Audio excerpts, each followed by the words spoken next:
কালী পুজোর আগের, কালী পুজোর দিনের এবং কালী পুজোর পরের কিছু ভিডিও একসাথে করে তোমাদের সবার সাথে শেয়ার করলাম। আমার বাড়িতে যেহেতু লক্ষ্মী পুজো আর কালী পুজো একই দিনে হয়, তাই জন্য সেই দিনকে আলপনায় লক্ষ্মীর পা দেওয়া সম্ভব হয় না। তাই মায়ের পা ছাড়াই দরজায় অল্প করে আলপনা দিয়ে নিচ্ছিলাম। আর যেহেতু আমাদের মেঝেটা মার্বেলের, তাই জন্য এখানে লাল ফেব্রিক দিয়ে আলপনা করলে খুব ভালো লাগে। তার মাঝে মাঝে একটু করে সাদা ফেব্রিকও দিয়ে দিই, তাহলে রঙটা আরও ফোটে।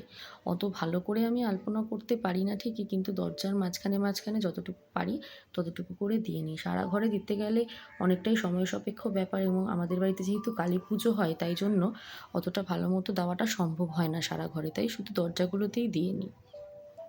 মেন গেটের দরজা, প্রতিটা ঘরের দরজা এবং ব্যালকনির দিকের দরজা, সব দরজার চৌকাঠগুলোকেই আমরা একটুখানি করে আলপনা দিয়ে ভরিয়ে নিই। এবার কিছুটা আলপনা আগের দিন করেছি, কিছুটা আলপনা পরের দিন করেছি, তাই ওইভাবে অল্প অল্প করে ভিডিও তুলে দিলাম।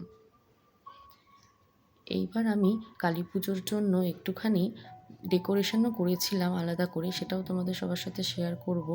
কালী পুজো এবং লক্ষ্মী পুজো আমাদের একসাথেই হয়, তো তার জন্য নিজেরাই ঘরে একটুখানি ডেকোরেশনের ব্যবস্থা করেছিলাম। প্রতিবার এমনিই ঠাকুর বসাই, কিন্তু পেছনটা বড্ড খালি খালি লাগে, তাই জন্য এবার পেছনে কিছুটা জায়গা জুড়ে ডেকোরেশন করার জন্য কিছু জিনিস অনেক দিন আগেই কিনে রেখেছিলাম, এবং কালী পুজোর প্রায় 6 দিন আগেই এটা রেডি করে দরজার এক কোণা দিয়ে রেখে দিয়েছিলাম।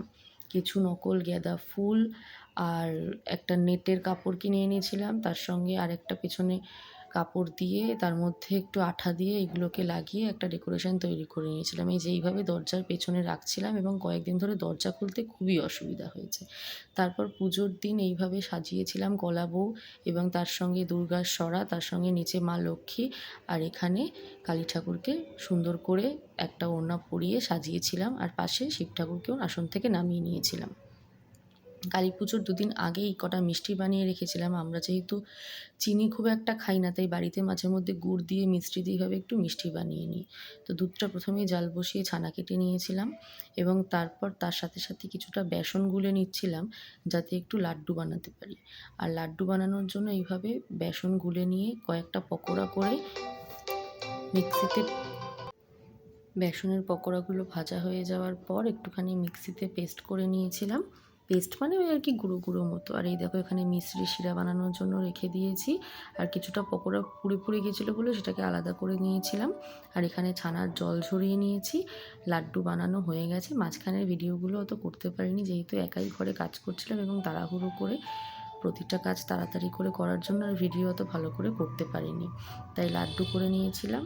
আর এখানে ছানাটাকে পাশে একটুখানি ময়দা দিয়ে মেখে নিয়েছিলাম, নিয়ে সেটাকে একটু শেপ করে কেটে চিত্রকূট মিষ্টি ভাজার জন্য বসিয়ে দিয়েছি।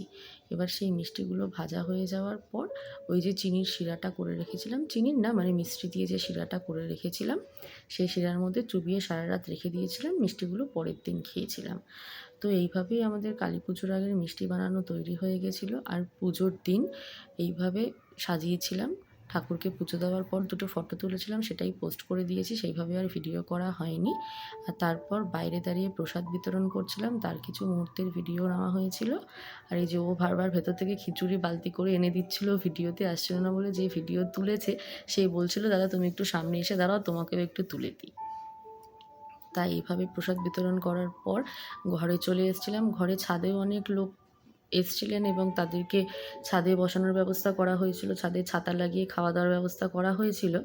তো সেটার ভিডিও তোলা হয়নি তখন। আর কালী পুজোর দিন একদমই সময় পাই না, তাই জন্য পরের দিন ছাদে বাজি ফাটাতে চলে গেছিলাম। তো কালী পুজোর এই মুহূর্তগুলো আর এই ভিডিওগুলো কেমন লাগলো সবার অবশ্যই জানাবে, আর কার কার বাড়িতে কালী পুজো হয় সেটা অবশ্যই জানাবে। এখানে একটুখানি বাজি পোড়ানো শেষ করে তারপর আমরা গেছিলাম ঠাকুর দেখতে। আমাদের এখানে ঝিলপাড়ের কাছে খুবই ভালো ঠাকুর হয়, সেটা আর ভিডিও করা হয়নি। ঠিক আছে, টাটা সবাইকে।